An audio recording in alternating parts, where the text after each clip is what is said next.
ಪ್ರಪಂಚದಲ್ಲಿ ಒಟ್ಟು 4060 ಕೋಟಿ ಹೆಕ್ಟೇರ್ ಅರಣ್ಯವಿದೆ. ಅತಿ ಹೆಚ್ಚು ಕಾಡು ಹೊಂದಿರುವ ದೇಶವಾಗಿದೆ ರಷ್ಯಾ.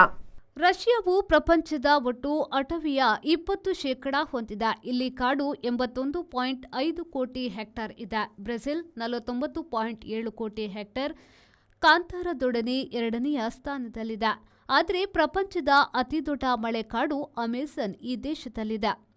ಕೆನಡಾ 31 ಕೋಟಿ ಹೆಕ್ಟೇರ್, ಚೀನಾ 22 ಕೋಟಿ ಹೆಕ್ಟೇರ್, ಆಸ್ಟ್ರೇಲಿಯಾ 12.5 ಕೋಟಿ ಹೆಕ್ಟೇರ್, ಕಾಂಗೋ 12.6 ಕೋಟಿ ಹೆಕ್ಟೇರ್, ಇಂಡೋನೇಷ್ಯಾ 9.2 ಕೋಟಿ ಹೆಕ್ಟೇರ್, ಪೆರು 7.3 ಕೋಟಿ ಹೆಕ್ಟೇರ್, ಭಾರತ 7.2 ಕೋಟಿ ಹೆಕ್ಟೇರ್ ಕಾಡುಗಳನ್ನು ಹೊಂದಿದೆ.